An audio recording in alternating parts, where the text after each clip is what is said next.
ഇന്ന് നമ്മുടെ നാലാമത്തെ ഗൈനക്കോളജി ക്ലാസ്സാണ്.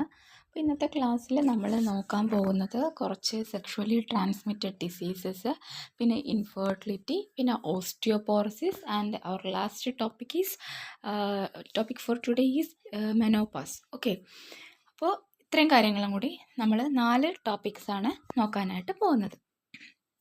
ഓക്കെ, ഫസ്റ്റ് നമ്മൾ നോക്കുന്ന ടോപ്പിക് ഇതാണ്, സെക്ഷുവലി ട്രാൻസ്മിറ്റഡ് ഡിസീസസ് ആണ്. First topic is sexually transmitted diseases. അതിൽ തന്നെ ഏറ്റവും ഇമ്പോർട്ടൻ്റ് ആയിട്ടുള്ള ഒരു ടോപ്പിക്കാണ് കൊണ്ടൈലോമ അക്യൂമിനേറ്റ എന്ന് പറയുന്ന ഒരു സെക്ഷുവലി ട്രാൻസ്മിറ്റഡ് ഇൻഫെക്ഷൻ. ഓക്കെ, ഈ കൊണ്ടൈലോമ അക്യൂമിനേറ്റ എന്ന് പറയുന്നത് ഒരു ബിനൈൻ ജെനൈറ്റൽ വാട്ട്സ് ആണ്, and it is the most common sexually transmitted infection also. Okay, ഇത് ട്രാൻസ്മിറ്റ് ചെയ്യുന്നത് through skin to skin contact and primarily, ഇപ്പോൾ സ്കിൻ ടു സ്കിൻ കോണ്ടാക്ട് അങ്ങനെ ഒരു പ്രൈമർലി ഇപ്പോൾ സെക്ഷുവലി ട്രാൻസ്മിറ്റഡ് ഡിസീസാണ് അല്ലേ. അപ്പോൾ പ്രൈമർലി ഈ ഒരു സ്കിൻ ടു സ്കിൻ കോണ്ടാക്ട് വരണമെങ്കിൽ that is primarily through the sexual during the time of sexual activity. Okay, അപ്പോൾ ഇതിന് കാരണമാകുന്നത് ഒരു DNA വൈറസ് ആണ്, ഹ്യൂമൻ പാപ്പിലോമ വൈറസ്. HPV-ൻ്റെ 611 എന്നുള്ള 2 സബ് ടൈപ്സാണ് ഈ ഒരു ഡിസീസ് ഉണ്ടാക്കുന്നത്. ഓക്കെ, സോ അതാണ്. അപ്പോൾ ഇനി അടുത്ത് കൊണ്ടൈലോമ അക്യൂമിനേറ്റിൻ്റെ ക്ലിനിക്കൽ മാനിഫെസ്റ്റേഷൻസ് എങ്ങനെയാണ്, ദാറ്റ് ഈസ് ഈ ഒരു ഇൻഫെക്ഷൻ വന്നു കഴിഞ്ഞാൽ ഇത് ബോഡിയിൽ സ്കിന്നിൽ എങ്ങനെയാണ് ഈ ഒരു ഇൻഫെക്ഷൻ പ്രസൻറ്റ് ചെയ്യുന്നത് എന്നുള്ളത് നോക്കാം. നമുക്കത് വാട്ട്സ് ആയിട്ടാണ് കാണുന്നത്. ആൻഡ് വാട്ട്സിൻ്റെ പ്രത്യേകത എന്ന് പറയുന്നത് they are painless. Okay, painless ആണ്, റൈസ്ഡ് ആണ്, പെഡങ്കുലേറ്റഡ് ആൻഡ് കോളിഫ്ലവർ ഷേപ്പ്ഡ് ആയിട്ടുള്ള ലീഷൻസ് ആണ്. സോ ടിപ്പിക്കലി കണ്ടു കഴിഞ്ഞാൽ ഒരു വാട്ട്സ് പോലെ തന്നെ ഉണ്ടാകും. ഓക്കെ, ടിപ്പിക്കലി ഇവയെ കണ്ടു കഴിഞ്ഞാൽ വാട്ട്സ് പോലെ തന്നെ ഉണ്ടാകും. And these are painless, raised, pedunculated, cauliflower shaped lesion. And mainly കാണുന്ന ലൊക്കേഷൻസ് എവിടെയൊക്കെയാണ്?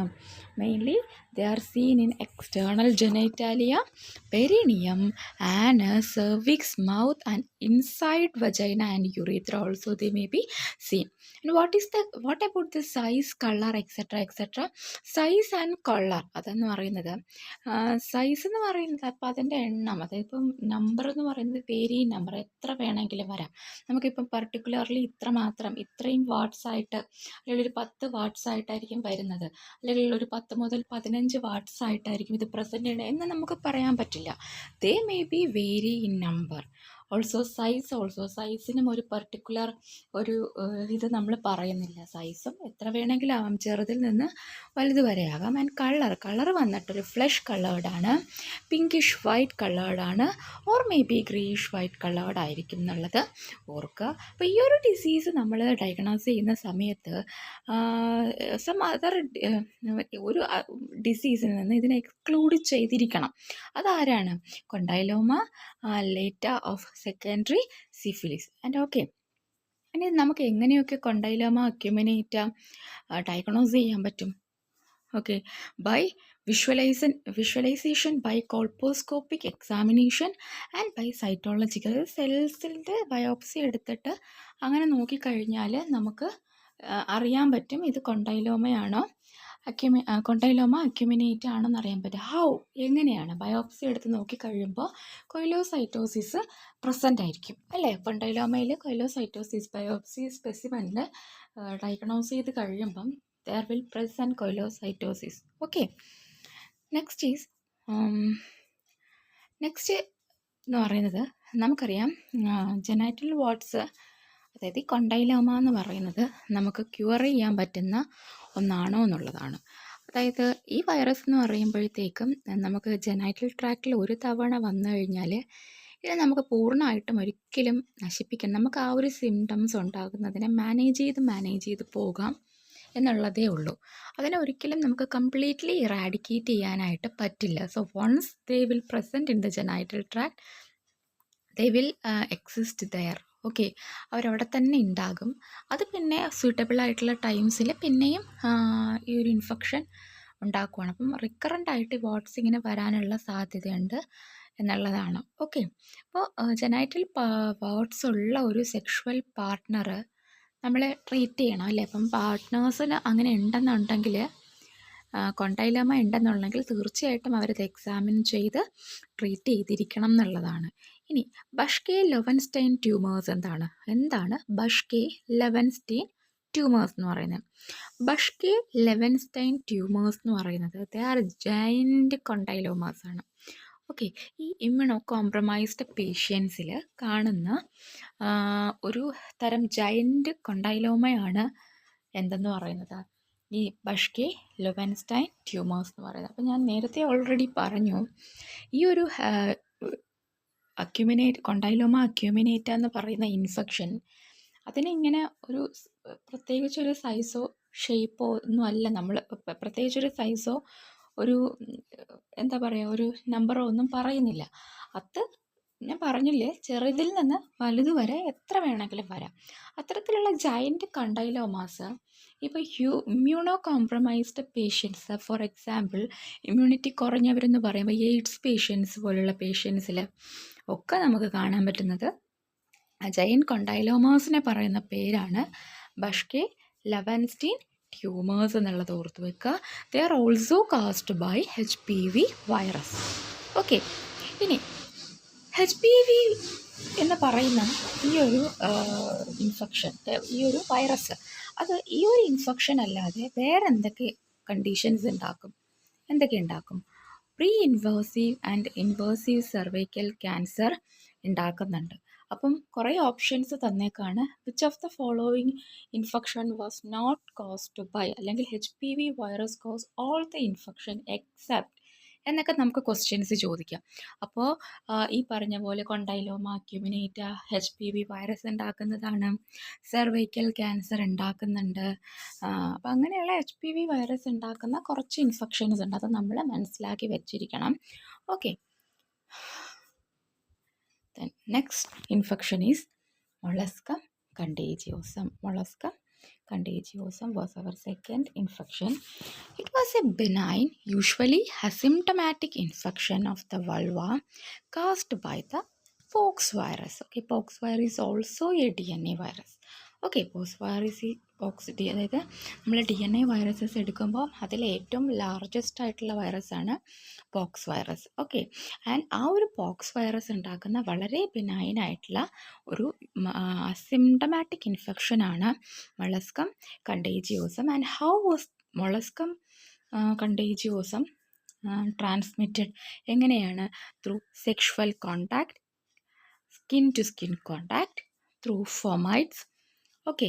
അതായത് നമ്മളിങ്ങനെ മറ്റൊരാളുടെ, അതായത് ഓൾറെഡി ഈ ഒരു ഇൻഫെക്ഷൻ ഉള്ള ഒരു വ്യക്തി ഉപയോഗിച്ച സബ്സ്റ്റൻസസ് അല്ലെങ്കിൽ സാധനങ്ങൾ നമ്മൾ ഉപയോഗിക്കുമ്പോൾ അതെന്താണ്, അപ്പോൾ ഈ സബ്സ്റ്റൻസസ് ഈ ഇൻഫെക്ഷ്യസ് പാർട്ടിക്കിളിനെ അബ്സോർബ് ചെയ്യുകയും അത് നമ്മുടെ ബോഡിയിലേക്ക് എത്തുകയും ചെയ്യുന്നുണ്ട്. ഓക്കെ. ഇപ്പോൾ ഫോമൈറ്റ്സ് വഴി എത്തുന്നുണ്ട്, or auto inoculation from the body side. So these are the main mode of transmission of the molluscum contagiosum: through sexual contact, skin to skin contact, fomites, auto inoculation. Okay.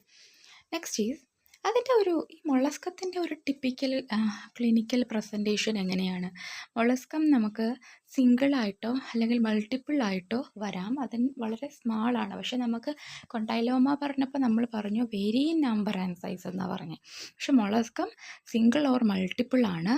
Less than 30 ആണ് അതിൻ്റെ ഒരു 30 എന്ന് പറയുന്ന ഒരു സൈസിലാണ് അത് വരുന്നത്.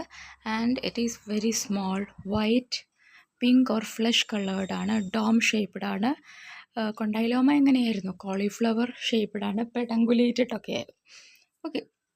ഇത് പാപ്യൂൾസ് ആണ് with a central amplification in the genital or inguinal area. അപ്പോൾ ഈ പറഞ്ഞ പോയിൻറ്റ്സ് ഒക്കെ ഇമ്പോർട്ടൻ്റ് ആണ്. ഈ പറഞ്ഞ പോയിൻറ്റ്സ് ഒക്കെ നമുക്കിങ്ങനെ ഓരോ പോയിൻറ്റ്സ് തന്നിട്ട് ഇതിൽ മൊളസ്കത്തിനെ റിഗാർഡ് ചെയ്യുന്ന ട്രൂ സ്റ്റേറ്റ്മെൻറ്റ് ചെയ്ത് അല്ലെങ്കിൽ മൊളസ്കത്തിനെ റിഗാർഡ് ചെയ്യുന്ന ഫോൾസ് സ്റ്റേറ്റ്മെൻറ്റ് ചെയ്ത് അങ്ങനെയുള്ള രീതിയിലൊക്കെ നമുക്ക് ക്വസ്റ്റ്യൻസ് വരാം. സോ ഇങ്ങനെയുള്ള പോയിൻറ്റ്സ് എപ്പോഴും പഠിച്ചിട്ട് പോവുക. So typical clinical presentation of molluscum contagiosum എന്ന് പറയുന്നത് സിംഗിൾ ഓർ മൾട്ടിപ്പിൾ ആയിട്ടുള്ള ലീഷൻസ് ആണ്. They are small, they are small, less than 30 millimeter in size, white ആണ്, pink or flesh colored, dome shaped papules, and a characteristic feature is there. What is the characteristic feature? Papules with a central umbilication in the genital or inguinal area, and this is usually asymptomatic. പക്ഷേ usually asymptomatic ആണ്. പക്ഷേ ഇതുള്ള വ്യക്തികളിൽ usually eczema അല്ലെങ്കിൽ പ്യൂറൈറ്റീസ്, itching ഒക്കെ കാണുന്നുണ്ട്. Okay, then ഒരു immunocompromised പേഴ്സണിൽ മൊളസ്കം വരുമോ? ദാറ്റ് ഈസ്, അല്ലെങ്കിൽ മൊളസ്കം വരും, അത് എങ്ങനെയാണ്? That is how does genital molluscum contagiosum present in an immunocompromised person. നമ്മൾ പറഞ്ഞു generally these lesions are small, isn't it? Generally these lesions are small, but if it will occur in a immunocompromised person, what will happen? These lesions are large lesion. Okay, these lesions are large lesions that is greater than 1 centimeter. Okay, so immunocompromised personൽ molluscum വന്നു കഴിഞ്ഞാൽ അതിൻ്റെ size മാറുന്നുണ്ട്. So please note the point. Okay, അപ്പോൾ greater than 1 centimeter ആണ്. And normally ഒരാളിൽ വന്നു കഴിഞ്ഞാൽ ലെസ് ദാൻ 30 millimeter ആയിരിക്കും. പക്ഷെ ഇമ്മ്യൂണോ കോംപ്രമൈസ്ഡ് പേഴ്സൺസിലാണെങ്കിൽ these lesions are greater than 1 centimeter or a clustering of, അതായത് അതെന്തുകൊണ്ട് വലുതായെന്ന് പറഞ്ഞാൽ ഈ നമുക്കറിയാം ഈ 30 millimeter സൈസുള്ള ഇങ്ങനെയുള്ള കുഞ്ഞു കുഞ്ഞു കുഞ്ഞു കുഞ്ഞു കുറേയേറെ ലീഷൻസ് അടുത്തടുത്ത് ഇങ്ങനെ അക്യുമുലേറ്റ് ചെയ്ത് അങ്ങനെ കുറേ 30 millimeter ആകുമ്പോൾ ഇതെന്തായിട്ട് മാറുന്നുണ്ടോ? അത്രയും വലുതായിട്ട് മാറുന്നു. And the size will be greater than 1 centimeter ആയിട്ട് മാറുന്നുണ്ട്. അതുപോലെ intra oral or pre oral ലീഷൻസും also will occur. Okay, so ഈ പോയിൻറ്റ്സ് എല്ലാം വളരെ ഇമ്പോർട്ടൻ്റ് ആണ്. Then what are the differential diagnosis of molluscum? അപ്പോൾ മൊളസ്കം വന്നു കഴിഞ്ഞാൽ നമുക്ക് പ്രത്യേകിച്ച് സ്കിൻ ഡിസീസസിൽ ഡിഫറൻഷ്യൽ ഡയഗ്നോസിസ് നമുക്ക് വളരെ ഇമ്പോർട്ടൻ്റ് ആണ്. ഓക്കെ, അതുകൊണ്ട് തന്നെ നമ്മൾ ഇൻഫെക്ഷൻസ് ഇങ്ങനെ പഠിക്കുമ്പോഴും അത് നമ്മൾ എപ്പോഴും പഠിച്ച് തന്നെ പോവുക. ഓക്കെ, അപ്പോൾ എന്തൊക്കെയാണ്, what are the differential diagnosis, major differential, ഏതൊക്കെ ഇൻഫെക്ഷൻസ് അല്ലെങ്കിൽ ഏതൊക്കെ മറ്റ് കണ്ടീഷൻസിൽ നിന്ന് നമ്മളിതിനെ റൂൾ ഔട്ട് ചെയ്തിരിക്കണം മൊളസ്കത്തിനെ? കൊണ്ടൈലോമ അക്യുമിനേറ്റ ആണോ എന്നുള്ളത് നോക്കുക. അതുപോലെ ഇപ്പോൾ അതായത് സ്മാൾ ആണെങ്കിൽ, ഇപ്പം ഈ കൊണ്ടൈലോമ ഈ മൊളസ്കം സ്മാളായിട്ട് വന്നു കഴിഞ്ഞാൽ ചിലപ്പോൾ നമുക്ക് കൊണ്ടൈലോമ പോലെ തോന്നും. സോ അതല്ല എന്നുള്ളത് ഉറപ്പുവരുത്തുക. ദാറ്റ് ഈസ് കൊണ്ടൈലോമാൻ്റെ മറ്റ് ക്യാരക്ടേഴ്സ് ഉണ്ടോ എന്നുള്ളത് നോക്കുക. അതുപോലെ ലാർജായിട്ട്, ഇപ്പം നമ്മൾ തൊട്ട് മുന്നേ പറഞ്ഞ പോലെ ഗ്രേറ്റർ ദാൻ 1 centimeter സൈസിലൊക്കെ വരുമ്പോൾ അത് ലാർജാണ് അല്ലേ? അപ്പം അങ്ങനെ വരുമ്പോൾ നമ്മളത് basal or squamous cell carcinoma അല്ല എന്നുള്ളത്, അതായത് സ്കിൻ സിഗെ അല്ല എന്നുള്ളത് നമ്മൾ ഉറപ്പുവരുത്തുക. ആൻഡ് ഈ ഡയഗ്നോസിസ് ചെയ്യുന്ന ബയോപ്സി വഴിയാണ്. And intracytoplasmic inclusions are present. What is the name of the intracytoplasmic inclusions present in molluscum contagiosum? എന്താണ്? ഹെൻഡർസൺ, പാറ്റേഴ്സൺ ബോഡീസ്. ഓക്കെ, ഞാനതിവിടെ ഇൻക്ലൂഡ് ചെയ്തിട്ടില്ല, കാരണം ആ ഒരു പോയിന്റ് നമ്മൾ പലയിടത്തും കേട്ടിട്ടുള്ളതാണ്. സോ അത് റിമെമ്പർ ചെയ്തെടുക്കണം എന്ന് എനിക്ക് തോന്നി. ഹെൻഡർസൺ, പാറ്റേഴ്സൺ ബോഡീസാണ്. സോ ദി ഡയഗ്നോസിന് ഉപയോഗിക്കുന്നത് ഇൻട്രാസൈറ്റോപ്ലാസ്മിക് ഇൻക്ലൂഷൻ ബോഡീസ് ഉണ്ടാവും. നമുക്ക് കൊണ്ടൈലോമയായിട്ടോ സ്ക്വാമസ് സെൽ കാർസിനോമയായിട്ടോ ഒക്കെ നമുക്ക് തോന്നിക്കഴിഞ്ഞാൽ ഉടനെ തന്നെ അതിലൊരു ബയോപ്സിക്ക് അങ്ങോട്ട് വിടുക. ബയോപ്സിക്ക് വിടുമ്പോൾ അതിൽ ഈ പറഞ്ഞ ഇൻക്ലൂഷൻ ബോഡീസ് ഉണ്ടോ ഇല്ലയോ എന്നുള്ളത് വെച്ചിട്ട് നമുക്ക് ഇത് അതാണോ അല്ലയോ എന്നുള്ളത് നമുക്ക് കൺഫേം ചെയ്യാനായിട്ട് പറ്റും. ഓക്കെ, പിന്നെ ഇതിൻ്റെ ട്രീറ്റ്മെൻറ്റ് ഓപ്ഷൻസ് പലതുണ്ട്. ക്രയോതെറാപ്പി ഓഫ് ലീഷൻസ്, കെറട്ടേജ് ഒക്കെ ഉണ്ട്. അപ്പോൾ നമ്മളെപ്പോഴും പറയുമ്പോൾ നമ്മുടെ ഹോമിയോപ്പത്തിക് മെഡിസിൻസിലേക്ക് വന്നിട്ട് നമ്മൾ നമ്മുടേതായിട്ടുള്ള രീതിയിലുള്ള മെഡിസിൻസ് നമ്മൾ ഉപയോഗിക്കും അല്ലേ? ഇപ്പോൾ തൂജയോ അല്ലെങ്കിൽ ആൻറ്റിങ്ക്രൂഡോ, അങ്ങനെ നമുക്ക് ഒരുപാട് മെഡിസിൻസ് ഉണ്ട്. അപ്പോൾ അത് ഏതാണെന്ന് വെച്ചാൽ നമ്മൾ അതാണ് യൂസ് ചെയ്യുന്നത്. ഓക്കെ, ഇവിടെ കണ്ടോ, ഈ ഒരു ഡിസീസിൽ സെക്ഷുവൽ പാർട്ട്നേഴ്സ് ട്രീറ്റ് ചെയ്യേണ്ട ആവശ്യമില്ല. പക്ഷേ കൊണ്ടൈലോമയിൽ നമ്മൾ പഠിച്ചത് എങ്ങനെയാണ്? സെക്ഷുവൽ പാർട്ട്നേഴ്സും ട്രീറ്റ്മെൻറ്റിന് വിധേയമാകണം എന്നാണ്. Okay, then the next infection is genital herpes. Genital herpes was caused by herpes simplex virus. Okay, this is a DNA virus transmitted through infectious secretions, and that has a host of clinical manifestations from asymptomatic or single infection or recurrent or lifelong disease ആയിട്ടും വരാം. Okay, ഇനി ഇത് HSV1 HSV2 ഉണ്ട്. HSV1 ആണ് most commonly HSV1 most commonly oral മ്യൂക്കോസൈനെയും 2 sub type ആണെങ്കിൽ അതാണ് genitalia, that is genital herpes പോലത്തെ ജനൈറ്റൽ ഇൻഫെക്ഷൻ ഉണ്ടാക്കുന്നത് HSVൻ്റെ സെക്കൻഡ് വേരിയൻ്റ് ആണ്. ഓക്കെ, ഫസ്റ്റ് വേരിയൻ്റ് ഓറൽ മ്യൂക്കസൈലാണ് ഇൻഫെക്ഷൻ ഉണ്ടാക്കുന്നത്. ഓക്കെ, ഇനി HSV ഇൻഫെക്ഷൻ്റെ നാച്ചുറൽ ഹിസ്റ്ററി എങ്ങനെയാണ്? അപ്പം അതിനൊരു പ്രൈമറി എപ്പിസോഡുണ്ട്, ഒരു വൈറൽ പീരീഡ് ഉണ്ട്, ഒരു വൈറൽ ലാറ്റൻറ്റ് പീരീഡ് ഉണ്ട്, പിന്നെ ഒരു റീആക്ടിവേറ്റിംഗ് പീരീഡ്, ഒരു റിക്കറൻസ് സംഭവിക്കുന്ന ഒരു പീരീഡ് ഉണ്ട്. അപ്പോൾ ഇതിൽ പ്രൈമറി എപ്പിസോഡിൽ എന്താ സംഭവിക്കുന്നതെന്ന് വെച്ചാൽ, ഈ ഒരു മ്യൂക്കോക്യൂട്ടേനിയസ് ആയിട്ട് ഇൻഫെക്ഷൻ, ഈ പറഞ്ഞ പോലെ സെക്ഷുവൽ കോണ്ടാക്ട്, ഒരു ഇൻഫെക്റ്റഡ് പേഴ്സണിൽ നിന്ന് സെക്ഷുവൽ കോണ്ടാക്ട് വഴി മറ്റൊരു വ്യക്തിയുടെ ഉള്ളിലേക്ക് എത്തുകയും ആഫ്റ്റർ എ 4-day ഇൻക്യുബേഷൻ പീരീഡിന് ശേഷം ഒരു അൾസറേറ്റിംഗ് പസ്റ്റുലാർ ലീഷൻസ് ഉണ്ടാവുകയും ആ ഒരു ലീഷൻസിനോടൊപ്പം ആ ഒരു ലീഷൻസിൽ പെയിൻ ഉണ്ടാകും, അതുപോലെ ലിംഫഡിനോപ്പതി ഉണ്ടാകും, പിന്നെ കുറച്ച് സിസ്റ്റമിക് സിംറ്റംസും കൂടെ ആയിട്ടാണ് പ്രൈമറി എപ്പിസോഡ്സിൽ ഇത് പ്രസൻറ്റ് ചെയ്യുന്നത്. സോ റിമെമ്പർ, ഇവിടെ ലിംഫഡിനോപ്പതി കാണുന്നുണ്ട്. Okay, then next entering into a viral latency period, that is after a primary infection there is a period of viral latency as the virus ascends along the sensory nerve root and become latent in the dorsal root ganglion. അല്ലേ, അതായത് dorsal root ഗാംഗ്ലിയോണിൽ ഇത് latent ആയിട്ട് ഉണ്ടാകും. And അനുയോജ്യമായിട്ടുള്ള കാലാവസ്ഥ വരുമ്പോൾ ഇവ എന്ത് ചെയ്യും, പിന്നെയും റിക്കർ ചെയ്യുവാണ്, റീആക്ടിവേറ്റ് ചെയ്യാണ്. ഓക്കെ, അപ്പം ഈ വൈറസ് പിന്നെയും ഈ ഒരു സെൻസറി നെർവിൽ നിന്ന് ട്രാവൽ ബാക്ക് ചെയ്ത് കഴിഞ്ഞാൽ പിന്നെയും ഒരു മ്യൂക്കോക്യൂട്ടേനിയസ് ഔട്ട് ബ്രേക്ക് ഉണ്ടാകുകയും പിന്നെയും ഒരു റിക്കറൻസ്. അപ്പം HSVക്ക് റിക്കറൻസ് തീർച്ചയായിട്ടും ഉണ്ട്, അതുപോലെ കൊണ്ടൈലോമയ്ക്കും റിക്കറൻസ് ഉള്ളതായിട്ട് നമ്മൾ പഠിച്ചു. ഓക്കെ, ദെൻ എന്താണ് HSV ഇൻഫെക്ഷൻ്റെ ഒരു സ്ട്രോങ്ങസ്റ്റ് ആയിട്ടുള്ളൊരു റിസ്ക് ഫാക്ടർ എന്ന് പറയുന്നത്? Multiple lifetime sex partners. ഇപ്പോൾ ചില ആൾക്കാരുണ്ട്, അവർക്ക് മൾട്ടിപ്പിൾ സെക്സ് പാർട്ട്നേഴ്സ് ഉണ്ടാവും. സോ ദാറ്റ് വാസ് ഒരു strongest risk factor for this genital HSV infection. Okay, ഇനി പ്രൈമറി ജെനൈറ്റൽ ഹെർബ്സിൻ്റെ ക്ലിനിക്കൽ പ്രസൻറ്റേഷൻ നമുക്കൊന്ന് നോക്കാം.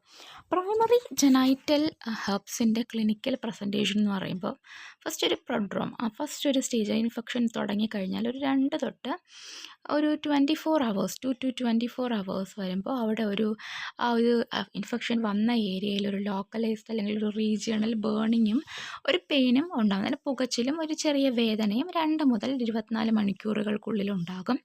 അതിനുശേഷം സിസ്റ്റമിക് സിംറ്റംസ് ആയിട്ടുള്ള fever, malaise and bilateral inguinal lymphadenopathy. So നമ്മൾ തൊട്ട് മുന്നേ പറഞ്ഞു ലിംഫഡിനോപ്പതി കാണുന്നുണ്ടെന്ന് പറഞ്ഞു പ്രൈമറി പീരീഡിൽ.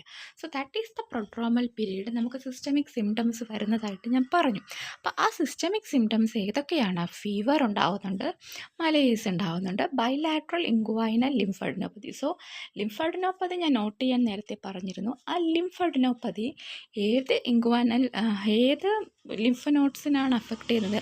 ഇൻക്വൈനൽ ലിംഫ് നോട്ട്സിലാണ്. And another important point is that is bilateral, not unilateral. It was bilateral ആണെന്നുള്ള കാര്യം കൂടി ഓർക്കുക.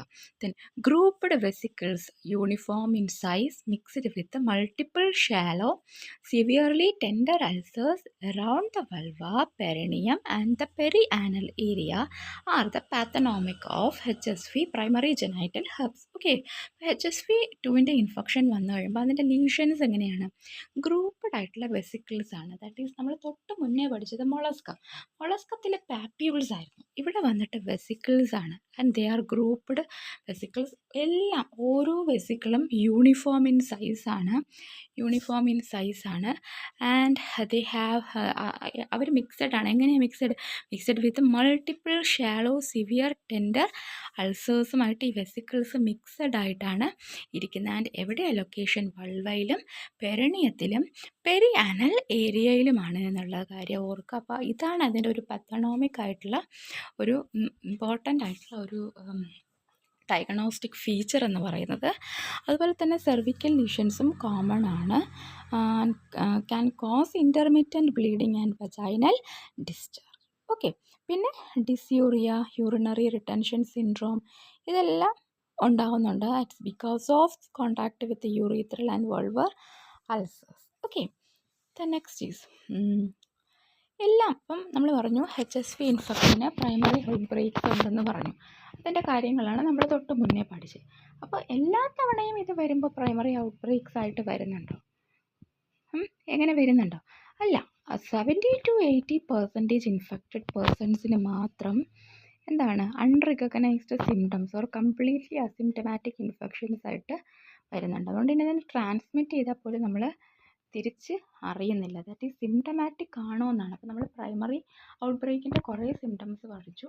ഇത് 70-80% അസിംറ്റമാറ്റിക് ആണ്. സോ ഇത് ട്രാൻസ്മിറ്റ് ചെയ്യുന്നുണ്ടോ, ഒരു വ്യക്തിയിൽ നിന്ന് മറ്റൊരു വ്യക്തിയിലേക്ക് ഇങ്ങനെ ഒരു ഇൻഫെക്ഷൻ പോകുന്നുണ്ടോ എന്നുള്ളത് പെട്ടെന്ന് നമുക്ക് അറിയാൻ പറ്റത്തില്ല. Okay, then which laboratory test help to make, അത് ഇതിൻ്റെ ഡയഗ്നോസിന് നമ്മൾ ഉപയോഗിക്കുന്നത് ഹൈ സ്പെസിഫിസിറ്റി അല്ലെങ്കിൽ ഹൈ സെൻസിറ്റിവിറ്റി ഒക്കെ കിട്ടുന്ന ഒരു ടെസ്റ്റാണ്. ഗോൾഡ് സ്റ്റാൻഡേർഡ് ടെസ്റ്റാണ് ടൈപ്പ് സ്പെസിഫിക് വൈറൽ കൾച്ചർ എന്ന് പറയുന്നത്. സോ അത് ഓർത്തുള്ള. പിന്നെ PCR ഉണ്ട്. PCR നല്ല എക്സ്പെൻസീവാണ്, നല്ല സെൻസിറ്റീവാണ്. ഓക്കെ, സെൻസിറ്റിവിറ്റി PCRനെക്കാട്ടിലും കൂടുതലുള്ളത് ടൈപ്പ് സ്പെസിഫിക് വൈറൽ കൾച്ചറിലാണെന്നുള്ളത് ഓർക്കുക. പിന്നെ സാങ്ക്സ്മിയേഴ്സ് എടുത്ത് നോക്കാറുണ്ട്. സാങ്ക്സ്മിയർ എടുക്കുന്ന വേറൊരു കണ്ടീഷൻ ഉണ്ട്, ഏതാണെന്നറിയോ?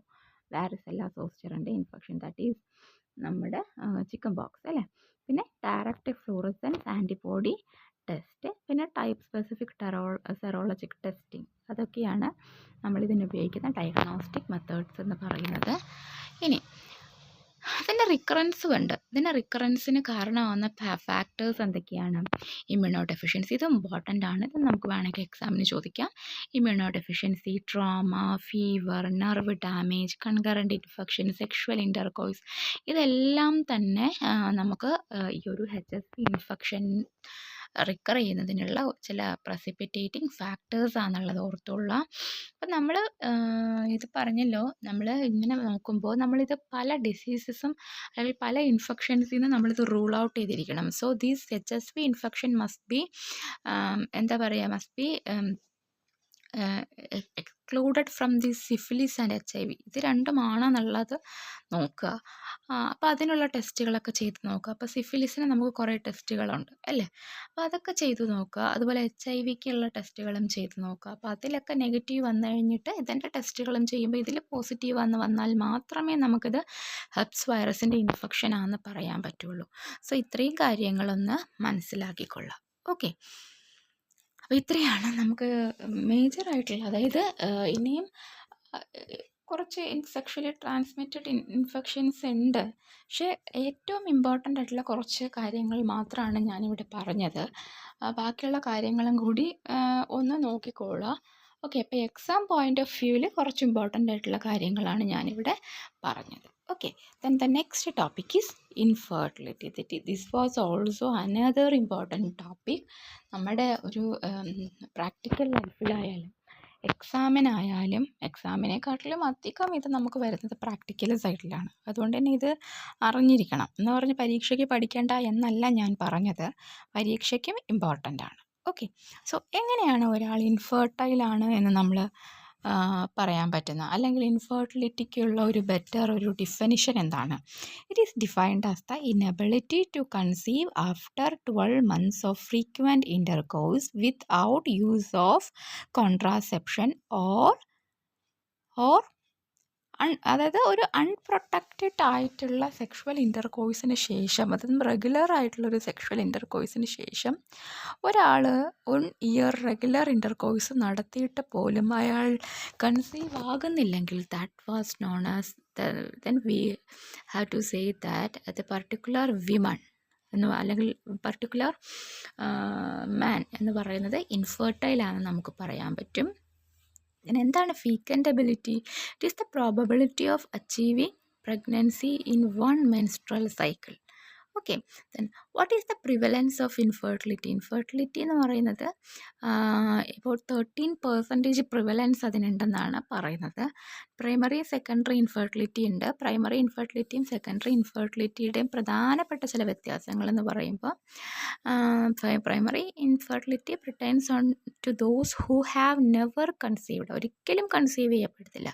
സെക്കൻഡറി എന്ന് പറയുമ്പോഴത്തേക്ക് മുന്നേ കൺസീവ് ചെയ്തിട്ടുണ്ട്, ഓക്കെ, പക്ഷേ രണ്ടാമത് ട്രൈ ചെയ്തപ്പോൾ അല്ലെങ്കിൽ പിന്നെ ട്രൈ ചെയ്തപ്പോൾ അവർക്ക് നടക്കുന്നില്ല, അതാണ്. Then what percent of infertility is because of male factors, female factors and both and unknown aetiology എന്നൊരു ക്വസ്റ്റ്യൻ ആണ് അല്ലേ. അപ്പോൾ വാട്ട് പെർസെൻറ്റ് ഓഫ് ഇൻഫെർട്ടിലിറ്റി ചിലപ്പോൾ മെയിലിൻ്റെ റീസൺസ് കൊണ്ടാവാം, ചിലപ്പോൾ ഫീമെയിൽസിൻ്റെ റീസൺസ് കൊണ്ടാവാം, ചിലപ്പോൾ രണ്ടുപേരുടെയും പ്രശ്നങ്ങൾ കൊണ്ടാവാം, അല്ലെങ്കിൽ ചിലപ്പോൾ ഇവരിലൊന്നും പെടാത്തൊരു അൺനോൺ എറ്റിയോളജി കൊണ്ടും വരാം. അപ്പോൾ അങ്ങനെ എത്ര പെർസെൻറ്റേജാണ്? അപ്പം മെയിലിൻ്റെ കാരണം കൊണ്ട് 23% മെയിലിൻ്റെ കാരണം കൊണ്ട് വരുന്നുള്ളൂ. Female reason 40 to 50%. അപ്പോൾ ഒരാൾ ഇൻഫെർട്ടൈലായിട്ട് ഇതുപോലെ ഇൻ്റർകോഴ്സിന് ശേഷം കൺസീവ് ആവുന്നില്ലെങ്കിൽ മോർ ഡിഫോൾട്ട്സ് ഇരിക്കുന്നത് ആരിലായിരിക്കും? ഫീമെയിലാണ്. ഓക്കെ. പിന്നെ രണ്ടുപേരിലും പ്രശ്നമുണ്ടെങ്കിൽ 27% ഇൻഫെർട്ടിലിറ്റിക്ക് സാധ്യതയുള്ളൂ. അൺനോൺ എറ്റിയോളജി 15 to 20% ആണ്. ഓക്കെ. ഇനി most common factors that compromise female factor infertility, female ഇൻഫെർട്ടിലിറ്റിക്ക് കാരണമായിട്ട് വരുന്ന ചില ഇമ്പോർട്ടൻറ്റ് കോമൺ ഫാക്ടേഴ്സ് ഏതൊക്കെയാണ്? അത് 25% ഓവുലേറ്ററി ഡിസോർഡേഴ്സ് തന്നെയാണ്. പിന്നെ endometriosis 15%, pelvic adhesions 12%, tubal blockage 11%, other tubal abnormalities 11%, hyperprolactinaemia 7%. Okay, these are the most common factors which leads to female infertility. Then നമ്മൾ ഒരു ഇൻഫെർട്ടൈൽ കേസിന് വന്നു കഴിഞ്ഞാൽ നമ്മൾ first test, infertility first test നമ്മൾ ചെയ്യേണ്ടത് സെമൻ അനാലിസിസ് ആണ്. So normal സെമൻ്റെ കുറച്ച് കാര്യങ്ങൾ നമ്മൾ അറിഞ്ഞിരിക്കണം. വോളിയം 225 ml ആണ് നോർമലായിട്ട്. Concentration greater than or equal to 20 million per ml ആണ്. Motility will be 50%. Okay, 25% rapid progressive motility എന്നാണ് പറയുന്നത്. സോ മോട്ടിലിറ്റി 50% വേണം. മോർഫോളജി എന്ന് പറയുന്നത് അതിൻ്റെ ലോവർ ലിമിറ്റ് നോക്കുമ്പം 10% to 15% ആയിരിക്കണം, അതിലും കുറഞ്ഞു പോകാൻ പാടില്ല. ഓക്കെ, സോ നോർമൽ സെമൻ ആണോ? സോ സെമൻ അനാലിസിസ് ആണ് നമ്മൾ ആദ്യം ചെയ്യുന്ന ഒരു ടെസ്റ്റ് എന്ന് പറയുന്നത്. നെക്സ്റ്റ് ഈസ് ഇപ്പോൾ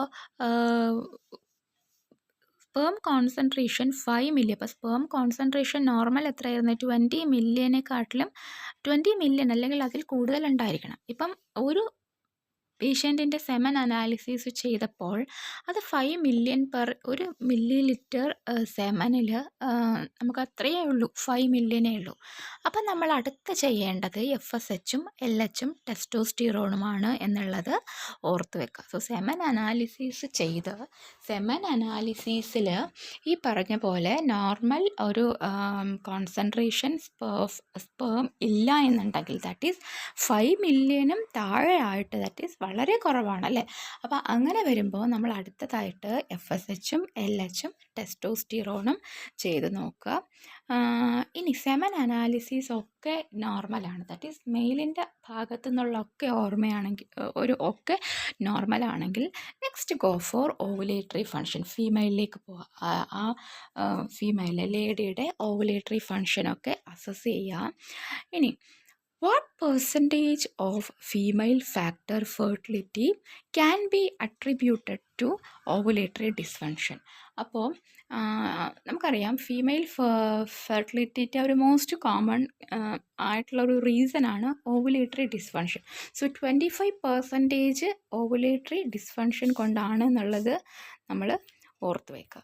ഓക്കെ, അതായത് മോസ്റ്റ് കോമൺ ആയിട്ടും ഫീമെയിൽ ഇൻഫെർട്ടിലിറ്റിക്ക് കാരണം ഈ പറഞ്ഞ ഓവറിയൻ ആയിട്ടുള്ള റീസൺസ് കൊണ്ട് തന്നെയാണ്. ഓക്കെ, ഇനി ഓവുലേറ്ററി ഫങ്ഷനൊക്കെ ഇൻടാക്റ്റ് ആയിട്ട് അങ്ങനെ തന്നെയുണ്ട്. അങ്ങനെയാണെങ്കിൽ അത് കഴിഞ്ഞാൽ മറ്റ് അത് കഴിഞ്ഞ് കഴിഞ്ഞാൽ നമ്മൾ കൂടുതൽ ഇമ്പോർട്ടൻസ് കൊടുക്കേണ്ടത് ആ ഒരു ലേഡിക്ക് ട്യൂബിന് എന്തെങ്കിലും പ്രശ്നമുണ്ടോ എന്നുള്ളത് നോക്കുക. എൻഡോമെട്രിയോസിസോ അല്ലെങ്കിൽ കോയിറ്റസിന് എന്തെങ്കിലും പ്രോബ്ലംസ് ഉണ്ടോ, സെർവിക്കൽ ഫാക്ടേഴ്സ് എന്തെങ്കിലും ഉണ്ടോ എന്നുള്ളത് നമ്മൾ ചെക്ക് ഔട്ട് ചെയ്തിരിക്കണം. ഈ ട്യൂബൽ ഇൻഫെർട്ടിലിറ്റീൻ്റെ മേജർ കോസസ് എന്ന് പറയുന്നത് ട്യൂബൽ ഇൻഫെർട്ടിലിറ്റിയുടെ മേജർ കോസ് എന്താണ്? പെൽവിക് ഇൻഫ്ലമേറ്ററി ഡിസീസാണ്. ആൻഡ് അതിന് നമ്മൾ എന്ത് മെത്തേഡാണ് ഓക്കെ ഈ യൂട്രൈൻ അബ്നോർമാലിറ്റി അല്ലെങ്കിൽ ട്യൂബൽ അബ്നോർമാലിറ്റീസ് റൂൾ ഔട്ട് ചെയ്യുന്നതിന് നമ്മൾ ഹിസ്ട്രോസാൽഫിൻജിയോഗ്രാമാണ് ചെയ്യുന്നത്. So which is the most common cause for female tubal infertility. Female ഇൻഫെർട്ടിലിറ്റിയിൽ തന്നെ ട്യൂബൽ ഇൻഫെർട്ടിലിറ്റി ഉണ്ടാകുന്നതിനുള്ള പ്രധാനപ്പെട്ട കാരണം നമ്മൾ ഓർക്കുക പെൽവിക് ഇൻഫ്ലമേറ്ററി ഡിസീസാണ്. ഓക്കെ, ഇനി ഇത് കൂടാതെ മറ്റെന്തൊക്കെ കാരണങ്ങൾ വരാം? അതായത് എന്തെങ്കിലും പെൽവിക് സർജറിയോ ഇക്ടോപിക് പ്രഗ്നൻസിയോ സിവിയർ എൻഡോമെട്രിയോസിസോ ഒക്കെ മറ്റ് കാരണങ്ങളാണ്. സോ അത്രയാണ് നമുക്ക് ഇൻഫെർട്ടിലിറ്റിയിൽ. അപ്പോൾ ഇൻഫെർട്ടിലിറ്റിയിൽ മേജറായിട്ട് ഫസ്റ്റ് സ്റ്റെപ്പ് എന്ന് പറയുന്ന കപ്പിൾസിൽ മെയിൽ പാർട്ട്ണറുടെ സെമൻ അനാലിസിസ് നോക്കുക. സെമൻ എല്ലാം കറക്റ്റാണ് നോക്കി ഇൻടാക്റ്റ് ആണെങ്കിൽ go for FSH LH testosterone. അപ്പോൾ അതെല്ലാം കറക്റ്റാണ്, മെയിൽ പാർട്ട്ണറിലെല്ലാം നോർമലാണ്, ഒരു കുഴപ്പമില്ലെങ്കിൽ go for females ovulatory function നമ്മൾ നോക്കുക. ഓവുലേറ്ററി ഫങ്ഷൻ ടെസ്റ്റ് നമ്മളെടുത്ത് നോക്കുമ്പം അതിലൊന്നും കുഴപ്പമില്ല എന്നുണ്ടെങ്കിൽ അടുത്ത ട്യൂബിനോ അല്ലെങ്കിൽ യൂട്രൈൻ ക്യാവിറ്റിയിൽ മറ്റെവിടെയെങ്കിലും ആ പ്രശ്നങ്ങളുണ്ടോ എന്നുള്ളത് കണ്ടുപിടിക്കുക. അങ്ങനെ ആ ഒരു പ്രശ്നത്തിനെ ട്രീറ്റ് ചെയ്തിട്ട് വേണം നമ്മൾ ഇൻഫെർട്ടിലിറ്റിയിൽ നിന്ന് അവരെ രക്ഷപ്പെടുത്താൻ വേണ്ടിയിട്ട്. Next topic is our third topic for today's class is osteoporosis. So what is osteoporosis? Osteoporosis നമുക്കറിയാം, കേൾക്കുമ്പോൾ നമുക്ക് തോന്നും ഇത് മസ്കുലോസ്കെലിറ്റൽ സിസ്റ്റത്തിൽ പഠിക്കേണ്ട ഒരു ടോപ്പിക് അല്ലേ, പിന്നെ എന്തുകൊണ്ട് ഗൈനക്കോളജിയിൽ പഠിപ്പിക്കുന്നു അല്ലെങ്കിൽ പറയുന്നു എന്നുള്ളതിനെക്കുറിച്ച്. ബിക്കോസ് ദിസ് ഓസ്റ്റിയോപോറസിസ് എന്ന് പറയുന്നത് നമുക്ക് ഏറ്റവും കൂടുതൽ ലേഡീസിൽ കാണുന്നത് മെനോപോസിന് ശേഷമാണ്. ദറ്റ് ഈസ് മോസ്റ്റ് കോമൺലി കൂടുതലായിട്ടും കാണുന്നത്. ഓക്കെ, അപ്പോൾ ഇതിന് ഈസ്ട്രജനുമായിട്ടൊരു ഡയറക്റ്റ് കോണ്ടാക്റ്റ് ഉണ്ട്. സോ അതുകൊണ്ടാണ് ഈ ഒരു ടോപ്പിക് നമ്മളിവിടെ ഇൻക്ലൂഡ് ചെയ്തത്. അതെന്താണ് ആ ഒരു ബന്ധം എന്നുള്ളത് നമുക്ക് വഴിയേ പറയാം. So what is osteoporosis? Osteoporosis എന്താണ്? It is the disorder of skeleton that involves bone mass low ആയിരിക്കും. അതുപോലെ തന്നെ മൈക്രോ ആർക്കിടെക്ചറൽ ഡിസ്ട്രപ്ഷൻ, അതായത് ആ ഒരു ബോൺസിൻ്റെ ആർക്കിടെക്ചറിൽ തന്നെ പലതരത്തിലുള്ള വ്യത്യാസങ്ങൾ സംഭവിക്കുന്ന ഒരു, അതായത് എല്ലാം പൊടിഞ്ഞു പോകുന്ന രോഗം എന്ന് നമ്മൾ പറയും അല്ലേ, അതാണ്. ഓക്കെ, അതായത് സ്കെലിറ്റൽ ഫ്രജിലിറ്റി പൊടിയാനുള്ള, അതായത് എല്ലാം ഒടിഞ്ഞു പോകാനുള്ള ആ ഒരു ടെൻഡൻസി കൂടുതലാണ്, ഫ്രാക്ചേഴ്സ് ഉണ്ടാകാനുള്ള ടെൻഡൻസി കൂടുതലാണ്. ഓസ്റ്റിയോപോറസിസ് ഒരു 50 years എബവ് ലേഡീസിലാണ് കൂടുതൽ കാണുന്നത്. ദറ്റ് ഈസ് 30% പ്രിവലൻസ് ഉണ്ട് എന്നാണ് പറയുന്നത്. And 44 million men and women are currently diagnosed with osteoporosis in United States. സോ അത് ഓർത്ത് വയ്ക്കുക.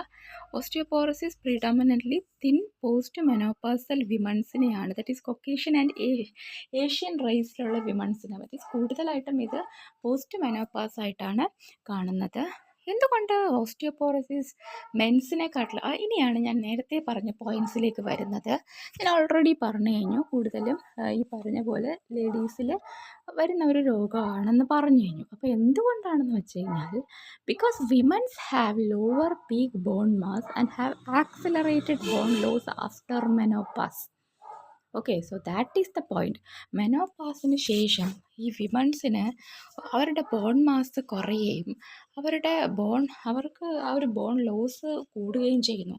So that was the reason why these more affect in women. Okay, അപ്പം പീക്കായിട്ടുള്ളൊരു ബോൺ മാസ് എന്ന് പറയുന്നത് എപ്പോഴും ഒരു വിമൻസിന് 30 to 35 yearsലാണ് ഉള്ളത്. അപ്പോൾ നമ്മൾ പല പരസ്യങ്ങളും കണ്ടിട്ടില്ലേ, 30 വയസ്സ് കഴിഞ്ഞാൽ എല്ലുകളുടെ ബലം കുറയും എന്നൊക്കെ പറഞ്ഞിട്ട് എന്തൊക്കെയോ കെമിക്കൽസിൻ്റെ, നമുക്ക് ഈ എന്തൊക്കെയോ എൻഷ്യൂറോ അങ്ങനത്തെ സംഭവങ്ങളുടെയൊക്കെ പരസ്യം കണ്ടിട്ടില്ല. അതിലെന്താ പറയുന്നത്, 30 വയസ്സിന് ശേഷം ബോൺ ഡെൻസിറ്റി കുറയും എന്ന് പറയുന്നുണ്ട്. സോ ബോൺ മാസ് എപ്പോഴും പീക്കായിട്ടിരിക്കുന്നത് 30 to 35 years ആണെന്നുള്ളത് ഓർത്ത് വെക്കാം. ഇതിൻ്റെ പാത്തോജെനസിസ് എന്താണ്? ഇതിൻ്റെ പാത്തോജെനസിസ് അതായത് ബോൺ റീസോപ്ഷൻ്റെയും ബോൺ ഫോർമേഷൻ്റെയും അതായത് ബോൺ റീസോർവ് ചെയ്യുന്നതും ബോൺ റീസോർവ് ചെയ്യുന്നതനുസരിച്ച് ബോൺ ഫോം ചെയ്യണം. അതിവിടെ കറക്റ്റായിട്ട് നടക്കുന്നില്ല. ബോൺ ലോസ് സംഭവിക്കുന്നു. അതാണ് ഇവിടെ സംഭവിക്കുന്നത് മെയിനായിട്ടും. ഓക്കെ, ഇനി ടിപ്പിക്കലി ഇത് പ്രസൻറ്റ് ചെയ്യുന്നത് നമുക്ക് ഓഫൺ ഹിപ്പ് ഫ്രാക്ചറിനോടൊപ്പം കംപ്രഷൻ ഫ്രാക്ചറിനൊപ്പം ഒക്കെ ആയിട്ട് ഇത് കാണുന്നുണ്ട്. ഓസ്റ്റിയോപോറോസിൻ്റെ ഒരു ഡിഫറൻഷ്യൽ ഡയഗ്നോസിസ് ഉണ്ട്, അത് ഇമ്പോർട്ടൻ്റ് ആണ്. Osteomalacia, hyperparathyroidism, multiple myeloma, pathological fracture secondary to metastatic cancer. That is also another important area we have to study.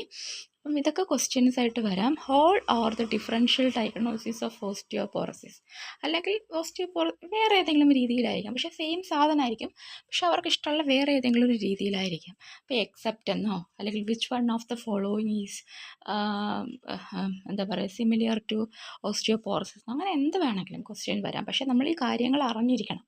Okay, ഓസ്റ്റിയോപോറോസിസിൻ്റെ ഹൈ ടേൺ ഓവർ കാരണം എന്താണ്? Primarily osteoporosis primarily secondary to increased bone resorption ആണ്. So oestrogen deficiency കൊണ്ടാണ് mainly ഇത് വരുന്നത്. Okay, so hyperparathyroidism, hyperthyroidism, hypogonadism, അതുപോലെ cyclosporin പോലുള്ള ഡ്രഗ്സിൻ്റെയും ഹെപ്പാരിൻ പോലുള്ള ഡ്രഗ്സിൻ്റെയും യൂസൊക്കെ ഹൈ ടേൺ ഓവർ ഓസ്റ്റിയോപോറോസിസ് ഉണ്ടാകുന്നതിന് കാരണമാണ്. ഓക്കെ, അപ്പോൾ ഈസ്ട്രജൻ എന്ന് പറയുന്നത് നമ്മുടെ പാരാതൈറോയ്ഡ് ഗ്ലാൻഡിനോടും തൈറോയ്ഡ് ഗ്ലാൻഡിനോടും ഗൊണാഡോട്രോപ്പിൻസിനോടും ഒക്കെ റിലേറ്റഡ് ആയിട്ട് കിടക്കുന്ന ഒരു കാര്യമാണ്. അപ്പോൾ ഇതിൽ അതുകൊണ്ട് തന്നെയാണ് ഓസ്റ്റിയോപോറോസിസ് കൂടുതലും മെനോപാസിന് ശേഷം വരുന്നത്. Okay, then low turn over osteoporosis എന്ന് പറയുമ്പം എന്താണ്? ഓസ്റ്റിയോപോറോസിസ് ഡിക്രീസ്ഡ് ബോൺ ഫോർമേഷൻ, അതായത് ഇപ്പം ഒരു ലേഡിയിൽ that is high turn over എന്ന് പറയുമ്പം ഞാൻ ഒന്നുകൂടെ പറയാം. ഹൈ ടേൺ ഓവർ എന്ന് പറയുമ്പോഴത്തേക്കും ഒരു ലേഡിയിൽ ബോൺ റീസോപ്ഷൻ കൂടുന്നു. നമ്മൾ ഓൾറെഡി പറഞ്ഞു എന്താണ് ഇതിൻ്റെ പത്തോളജിയിൽ നമ്മൾ പറഞ്ഞു എന്താണ് ബോൺ റീസോപ്ഷനും ബോൺ ഫോർമേഷനും മിസ്മാച്ച് ആകുന്നതെന്ന് പറഞ്ഞു.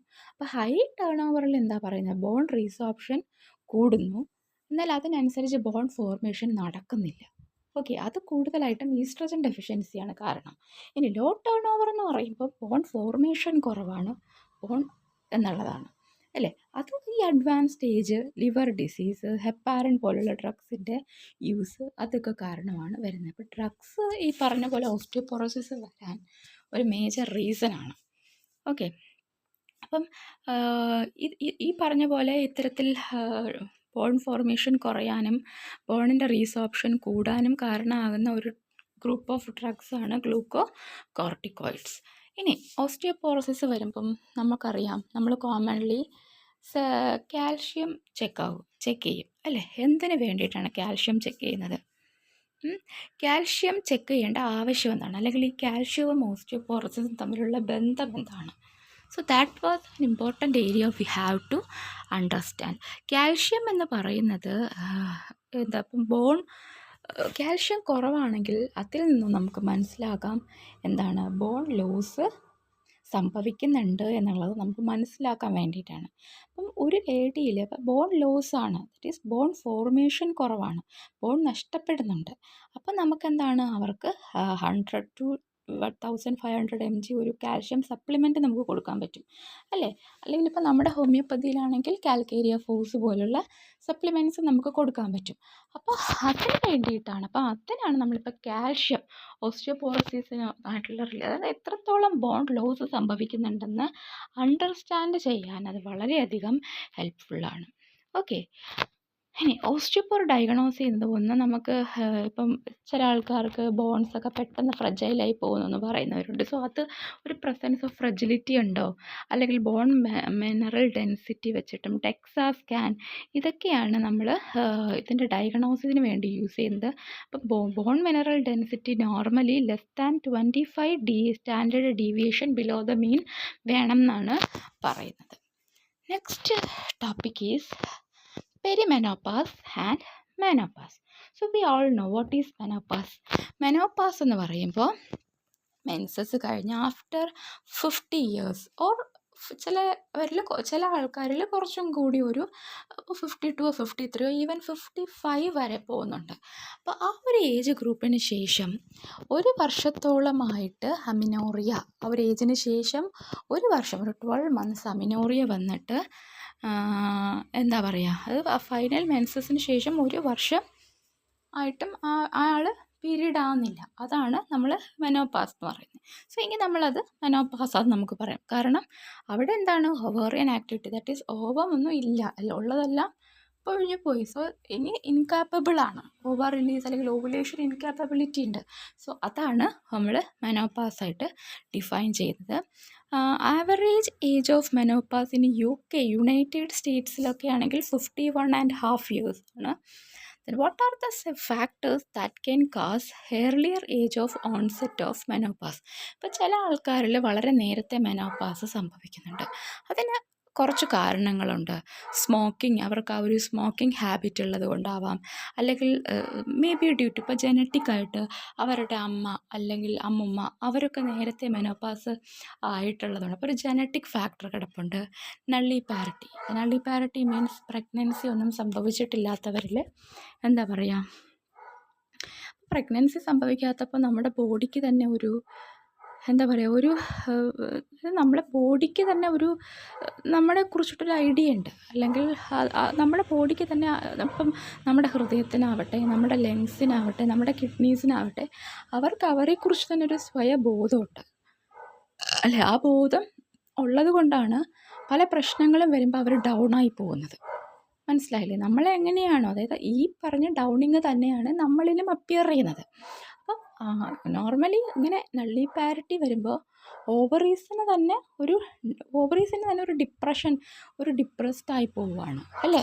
അപ്പോൾ എന്ത് ചെയ്യും, ഈ പറഞ്ഞ പോലെ മെനോപാസ്. കാരണം ഇനി ഇങ്ങനെ ഉണ്ടായിട്ടും വലിയ കാര്യമൊന്നുമില്ല. അത് നമുക്കുണ്ടാവുന്ന ഞാനിത് ഇങ്ങനത്തെ പോയിൻറ്റ്സ് പറയും, നമ്മൾ കുറച്ചും കൂടി ആ ഒരു ലെവലിൽ ചിന്തിച്ച് മനസ്സിലാക്കുമ്പോൾ നമ്മൾ കുറച്ചും കൂടി ഓർത്തിരിക്കും. അല്ലാതെ ഓവറീസ് അവിടെ ഇരുന്നിട്ട് സ്വയമേ തന്നെ ജീവിതം വെറുത്തു എന്നൊന്നും പറയുന്നൊന്നുമില്ല. അപ്പോൾ അത് നിങ്ങൾ മനസ്സിലാക്കേണ്ട കാര്യമാണ്. ഞാൻ നിങ്ങൾക്ക് മനസ്സിലാകാൻ വേണ്ടിയിട്ട് അങ്ങനെ പറയുന്നു എന്ന് മാത്രം. ഓക്കെ. അപ്പം നള്ളി പാരിറ്റി വരുമ്പോൾ ഓവറി വിചാരിക്കും, എന്താണ്, ഇത്രയും കാലം ഉണ്ടായിട്ടും എന്നെ കൊണ്ട് ഒരു യൂസും ഇല്ല, പിന്നെ എന്തിനെന്നുള്ള ഒരു ഇത് തോന്നിക്കഴിഞ്ഞിട്ട് അങ്ങനെ ആവാം ഓവറി ചിലപ്പോൾ എന്താവുന്നു മെനോപാസ് നേരത്തെ ആക്കുന്നത്. Then hysterectomy, living in higher altitude. Then എന്താണ് പ്രിമച്വർ മെനോപാസ് ഓർ പെരിമെനോപാസ് എന്ന് പറയുന്നത്? പ്രിമച്വർ മെനോപാസ് എന്താണ്? Premature ovarian failure, spontaneous cessation of menses before the age of 40, that is premature menopause. ഈ മെനോപാസിൻ്റെ മറ്റ് ചില ഫേസസ് ആണ് പെരിമെനോപാസും പോസ്റ്റ് മെനോപാസും. പെരിമെനോപാസ് എന്ന് പറയുന്നത് മെനോപാസിന് മുമ്പുള്ളൊരു പ്രിസീഡ് ചെയ്ത് വരുന്നൊരു ഫേസാണ്, reflected by menstrual cycle irregularities. Then post menopause എന്ന് പറയുമ്പോൾ phase of the life that follows the menopause ആണ്. അതും ഓർത്തുള്ള. ഇനി എപ്പോഴാണ് മെനോപാസിന് 5 മുതൽ 10 വർഷങ്ങൾക്ക് മുന്നെയാണ് പെരിമെനോപാസ് തുടങ്ങുന്നത്. മെൻസ്ട്രൽ ലെങ്ത്, പെരിമെനോപാസ് വരുമ്പോൾ മെൻസ്ട്രൽ ലെങ്തിന് ചേഞ്ചസ് വരും. അതെങ്ങനെയാണ്? ഏർലി ഫേസിൽ മെൻസ്ട്രൽ സൈക്കിൾ റിമൈൻസ് നോർമൽ ആയിരിക്കും, shortened by 7 days or more, അതായത് 7 ദിവസം ആയിട്ട് ഷോർട്ടൺ ചെയ്യും. Okay, shortened by 7 days or more. Late ഫേസിൽ മെൻസ്ട്രൽ സൈക്കിൾ വേരിയബിലിറ്റി ആയിരിക്കും, 2-3 സൈക്കിൾ. അതായത് ഈ മെനോപാസ് ആകുന്നതിന് മുമ്പ് റെഗുലർലി ഇങ്ങനെ ആയിക്കൊണ്ടിരിക്കില്ല. മെനോപാസ് എന്ന് പറഞ്ഞൊരു സ്റ്റേറ്റിലേക്ക് പോകും. അതായത് ഒരിക്കൽ ആയിട്ട് 3 മാസം കഴിഞ്ഞിട്ടായിരിക്കും പിന്നെ ആവുന്നത്, പിന്നെ അടുത്തൊരു 2 മാസം കഴിഞ്ഞ് പിന്നെയാവും, അങ്ങനെ ആയി വന്നിട്ട്, അതായത് മെനോപാസിനും ഒരു 5-10 വർഷങ്ങൾക്ക് 10 വർഷം മുന്നേ ചിലരിൽ തുടങ്ങും. കൂടിപ്പോയ ഒരു 5 വർഷം മുന്നേ ഇങ്ങനത്തെ സിംറ്റംസ് കാണിച്ചാണ് നിൽക്കുന്നത്. അപ്പോൾ നമ്മളൊരു ഫാൻ കറക്കി വിടുമ്പോൾ ആ ഫാൻ നമ്മൾ ഓഫ് ചെയ്ത് കഴിഞ്ഞാൽ അത് പിന്നെ അങ്ങനെ പെട്ടെന്ന് അങ്ങ് സ്റ്റക്കായി നിൽക്കുന്നില്ല, അത് പിന്നെയും കുറച്ച് കറങ്ങും എന്ന് പറയുന്ന പോലെ മെനോപാസിന് എന്ന് പറഞ്ഞാൽ ഒരു ദിവസം കൊണ്ട് പെട്ടെന്ന് അങ്ങ് നിൽക്കുന്നില്ല. അതിന് മുമ്പും പിന്നെ എന്താ പറയുക, മാസത്തിൽ 2 മാസം കൂടുമ്പോൾ അല്ലെങ്കിൽ 3 മാസം കൂടുമ്പോഴൊക്കെ ആയി അവർ സ്റ്റോപ്പ് ചെയ്ത് അങ്ങനെ വരുവാണ്. ദെൻ ലേറ്റ് ഫേസ് എന്ന് പറയുമ്പോഴത്തേക്കും അവിടെ 2-ൽ കൂടുതൽ സൈക്കിൾ. അപ്പം ഏർലി ഫേസിൽ ഇപ്പോൾ ഒരു സൈക്കിളൊക്കെ സ്കിപ്പ് ചെയ്യുള്ളൂ. ലേറ്റ് ഫേസിലാകുമ്പം 2-ൽ കൂടുതൽ സൈക്കിളൊക്കെ സ്കിപ്പ് ചെയ്യപ്പെടുന്നുണ്ട്. ദെൻ പെരിമെനോപാസിൽ നമുക്ക് ഈ പറഞ്ഞ പോലെ ഈ ഹോർമോണൽ വേരിയേഷൻസ് കാണിക്കുന്നുണ്ട്. ദാറ്റ് ഈസ് FSH LH കൂടുന്നുണ്ട്, ഈസ്ട്രജൻ നോർമലായിരിക്കും. അതായത് അൺടിൽ ഫോളിക്കുലർ ഗ്രോത്ത് സ്റ്റോപ്പ് ചെയ്യുന്നവർ ഈസ്ട്രജൻ നോർമൽ തന്നെയായിരിക്കും, പ്രൊജസ്ട്രോണ് കുറയുന്നുണ്ട്. പെരിമെനോപാസിൽ ഈ FSH എന്ന് പറയുന്നത് ഇത്രയും കൂടിപ്പോവാൻ കാരണം എന്ന് പറഞ്ഞാൽ ഫോളിക്കിൾസിൻ്റെ എണ്ണം അത്രയും കുറവാണ്. ദാറ്റ് ഈസ് നമ്മൾ ഓരോ പ്രാവശ്യം ഓവുലേറ്റ് ചെയ്ത് ആ ഉള്ള ഫോളിക്കിൾസിനെ നമ്മൾ പുറത്തേക്ക് കളഞ്ഞ് തരുമ്പോൾ പിന്നെ അതിനകത്ത് ഓവറിക്കകത്ത് ഫോളിക്കിൾസ് കുറവാണ്. സോ ഓവറിക്കകത്ത് ഫോളിക്കിൾസ് കുറയുമ്പോൾ അല്ലെങ്കിൽ ഇറഗുലറായിട്ടുള്ള ഒരു ഫോളിക്കിൾസിൻ്റെ മെച്ചുറേഷൻ വരുമ്പോൾ അതെന്ത് ചെയ്യുന്നുണ്ട്, ഇൻഹിബിൻ എന്ന് പറയുന്ന ഒരു ഹോർമോണുണ്ട്. ആ ഹോർമോണിൻ്റെ കോൺസെൻട്രേഷൻ കുറയ്ക്കുകയും അങ്ങനെയാണ് അത് FSHൻ്റെ സെക്രീഷനെ നോർമലി ഇൻഹിബിറ്റ് ചെയ്യുന്ന ഒരു ആളാണ് ഇൻഹിബിൻ. അപ്പോൾ ഇൻഹിബിൻ കുറഞ്ഞു കഴിഞ്ഞാൽ FSH കുറയോ? ഇല്ല. അപ്പോൾ FSHനെ ഇൻഹിബിറ്റ് ചെയ്യുക എന്നുള്ളതാണ് ഇൻഹിബിൻ്റെ ഫങ്ഷൻ. അപ്പോൾ ഇൻഹിബിൻ കുറഞ്ഞു പോവുകയാണ്. സോ FSH കൂടി വരികയാണ് ചെയ്യുന്നത്. ഓക്കെ. ദെൻ പെരിമെനോപാസിൽ നമുക്ക് ഉറക്കത്തിൻ്റെ പ്രശ്നങ്ങളുണ്ട്, ഹോട്ട് ഫ്ലാഷസ് ഒക്കെ കാണുന്നത് പറഞ്ഞ പോലെ പെരിമെനോപാസിലാണ്. ഓക്കെ. സോ ഇത്രയും കാര്യങ്ങളാണ് നമ്മൾ ഇന്ന് പഠിച്ചത്. പോസ്റ്റ് മെനോപാസ് എന്ന് പറയുമ്പോൾ മെനോപാസിന് ശേഷമുള്ള കാര്യങ്ങളാണ്. അതിലങ്ങനെ എടുത്തു പറയേണ്ടതായിട്ടുള്ള കാര്യങ്ങളൊന്നുമില്ല. അപ്പോൾ ഇത്രയും കാര്യങ്ങൾ നമ്മൾ മനസ്സിലാക്കുക. FSHന് അതായത് മെനോപാസിന് ശേഷം FSH ഇൻക്രീസ്ഡ് ആയിരിക്കും എന്നുള്ള കാര്യം നിങ്ങൾ മറന്നു പോകാതിരിക്കുക. എന്താണെന്ന് വെച്ചാൽ ഇൻഹിബിൻ്റെ കുറവാണ്. ദാറ്റ് ഈസ് ഇൻഹിബിൻ എന്ന് പറഞ്ഞ ഒരു ഹോർമോണാണ്, ഒരു ഹോർമോണാണ്. ശരിക്കും പറഞ്ഞാൽ FSH നമ്മൾ നോർമലി മെൻസസിലൊക്കെ സമയത്ത് ആ ഒരു ഓവുലേറ്ററി പീരീഡിലേക്ക് കടക്കുമ്പോൾ FSH കുറയുവാണ് ചെയ്യുന്നത്. പക്ഷേ ആ സമയത്ത് അത് അങ്ങനെ കുറഞ്ഞു പോകാൻ കാരണം ഈ ഇൻഹിബിൻ FSHൻ്റെ മുകളിൽ ആക്ട് ചെയ്യുന്നതുകൊണ്ടാണ്. സോ നോർമൽ അളവിൽ ഇൻഹിബിൻ ഉള്ളപ്പോൾ മാത്രം അത് സംഭവിക്കുള്ളൂ. അപ്പോൾ ഇൻഹിബിൻ കുറഞ്ഞു പോയി കഴിഞ്ഞാൽ FSHനെ ഇങ്ങനെ പിടിച്ച് നിർത്താനായിട്ട് സാധിക്കില്ല, FSH കൂടിക്കൊണ്ടേയിരിക്കും. സോ അതാണ് ഇവിടെ സംഭവിക്കുന്നത്. ഓക്കെ. ഈസ്ട്രജൻ ഫോളിക്കുലർ ഗ്രോത്ത് മൊത്തം തീരുന്നത് വരെയും ഈസ്ട്രജൻ എപ്പോഴും നോർമൽ തന്നെ ആയിരിക്കും എന്നും ഓർക്കുക. സോ ഇത്രയും കാര്യങ്ങൾ നമ്മളൊന്ന് മനസ്സിലാക്കുക. അപ്പോൾ ഇന്നത്തെ ക്ലാസ് ഇത്രയുമാണ്. അതെല്ലാം കേൾക്കുക, ഇത് മാത്രം കേൾക്കരുത്. ഇനിയും കുറച്ച് കാര്യങ്ങളൂടി ഈ ടോപ്പിക്സിൽ വരുന്നുണ്ട്. ഇമ്പോർട്ടൻ്റ് ആയിട്ടുള്ള ഏരിയാസ് എല്ലാം ഞാൻ കവർ ചെയ്തിട്ടുണ്ട്. ബാക്കി കാര്യങ്ങൾ നോക്കുക. ഇനി നമുക്ക് ഒരു ക്ലാസ് കൂടി കൊണ്ട് നമുക്കിത് തീർക്കാൻ പറ്റും. അടുത്ത ക്ലാസ്സിൽ നമുക്ക് യൂട്രൈൻ ഫൈബ്രോയിഡ്സ്, PCOD, പിന്നെ കുറച്ച് നമ്മൾ ഗൈനക്കോളജിക്കൽ ക്യാൻസേഴ്സും, പിന്നെ പ്രൊലാപ്സും, പിന്നെ TB, നമ്മുടെ യൂട്രൈൻ ജെനൈറ്റൽ ട്രാക്റ്റിൽ വരുന്ന ട്യൂബർക്കുലോസിസ്, ഇത്രയും കാര്യങ്ങളും കൂടി പറയുമ്പോൾ ഈ നാളെയോ മറ്റോ രണ്ട് ക്ലാസ്സോ അല്ലെങ്കിൽ മാക്സിമം ഞാൻ നാളെ തന്നെ തീർക്കാനായിട്ട് നോക്കും. സോ എല്ലാവർക്കും താങ്ക് യു.